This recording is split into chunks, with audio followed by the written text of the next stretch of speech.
क्या कभी आपने सोचा है कि रमज़ान की एक छोटी सी नेकी आपकी पूरी तकदीर बदल सकती है? क्या आपने देखा है कि जब इंसान सब्र की इंतहा पर पहुंच जाता है, तब अल्लाह अपनी रहमत के दरवाजे ऐसे खोलता है कि दुनिया हैरान रह जाती है। आज की ये कहानी आपके दिल को झकझोर देगी, आपकी आंखों को नम कर देगी और आपको यकीन दिलाएगी कि अल्लाह सब्र करने वालों के साथ है। रमज़ान का पहला रोज़ा था और आज आसिफ रोज़े की हालत में जी तोड़कर मेहनत कर रहा था ताकि वो अपने परिवार के लिए इफ्तारी का इंतज़ाम कर सके।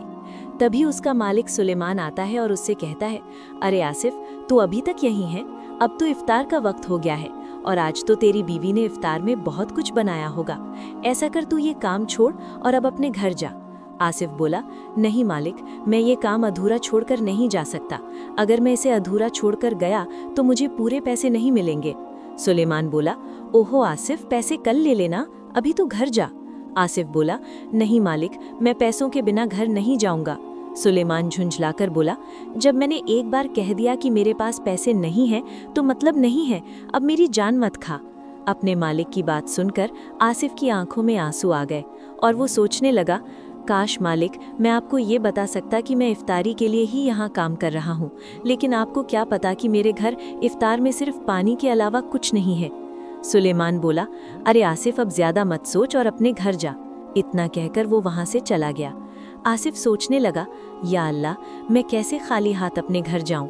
घर में खाने का एक दाना नहीं है और वहाँ सब लोग मेरी राह देख रहे होंगे कि मैं उनके लिए इफ्तार में कुछ खाने का इंतजाम करूंगा, लेकिन अब मैं कैसे जाऊं?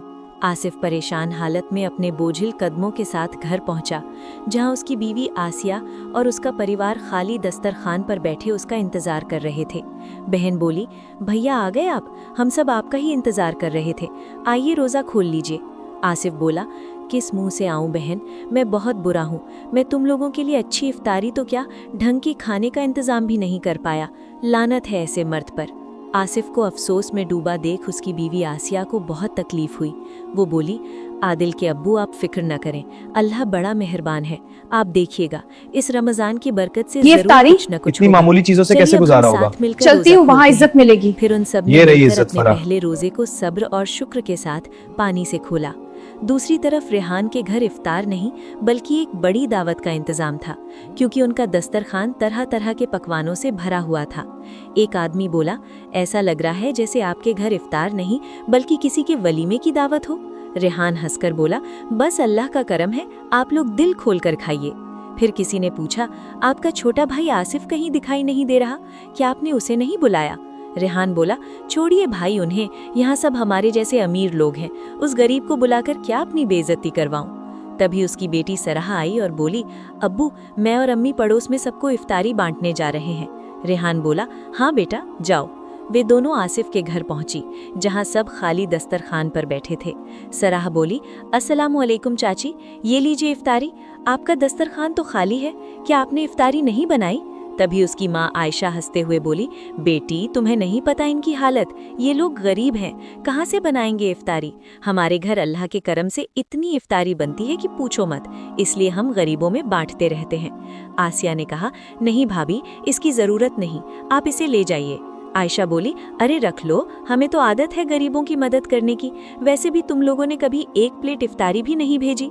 वे दोनों उनका मजाक उड़ाकर चली गईं। सबकी आंखों में आंसू थे। आसिफ बोला, सब्र करो, अल्लाह सब बेहतर करेगा। अगले दिन आसिफ ने ठान लिया कि वो दोगुनी मेहनत करेगा।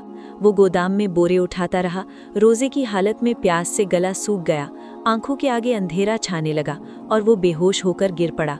सुलेमान ने उसे डांटते हुए आधी तनख्वाह काटने की बात कही।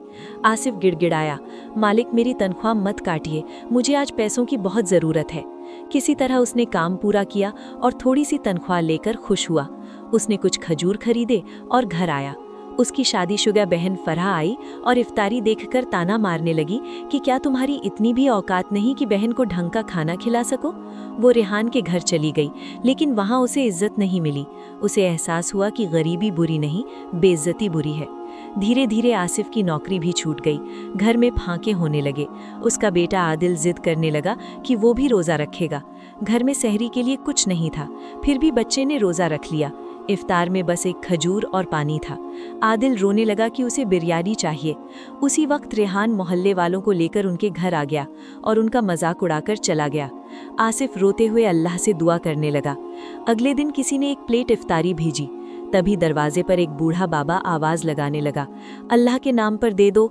आसिफ ने वो एकमात्र प्लेट इफ्तारी भी उसे दे दी और कहा, हम सब्र कर लेंगे। बूढ़े बाबा ने ढेरों दुआएं दी। रमज़ान ख़त्म होने को था। एक दिन दरवाजे पर एक थैला मिला। आसिफ ने खोला तो उसमें सोने चांदी के ढेर सारे सिक्के थे। वो खुशी से रो पड़ा, बोला, अल्लाह ने हमारा सब्र कबूल कर लिया। बाद में पता चला कि वही बूढ़ा बाबा असल में एक अमीर आदमी था जिसने उनकी नीयत आजमाई थी। उसने कहा, इन्होंने अपनी आखिरी इफ्तारी मुझे दे दी, ये इसके असली हकदार हैं। दूसरे दिन आसिफ ने बड़ी दावत रखी। पूरे मोहल्ले के लोग उसके घर आए। उसी समय खबर आई कि रेहान के खेतों में आग लग गई और वो बर्बाद हो गया। उसे अपने घमंड का एहसास हुआ। वो आसिफ के पास आया और माफ़ी मांगी। आसिफ ने उसे गले लगाकर माफ़ कर दिया और कहा, आज सब कुछ भूल जाओ, रमज़ान की रौनक अपनों के साथ ही होती है। फिर सब ने मिलकर आखिरी रोज़ा खुशी खुशी खोला। ये कहानी हमें सिखाती है कि सब्र, नियत और अल्लाह पर यकीन कभी बेकार नहीं जाता। जब इंसान अपनी आखिरी रोटी भी अल्लाह की राह में दे देता है तो अल्लाह उसके लिए ऐसे दरवाजे खोल देता है जिनका उसने कभी सोचा भी नहीं होता।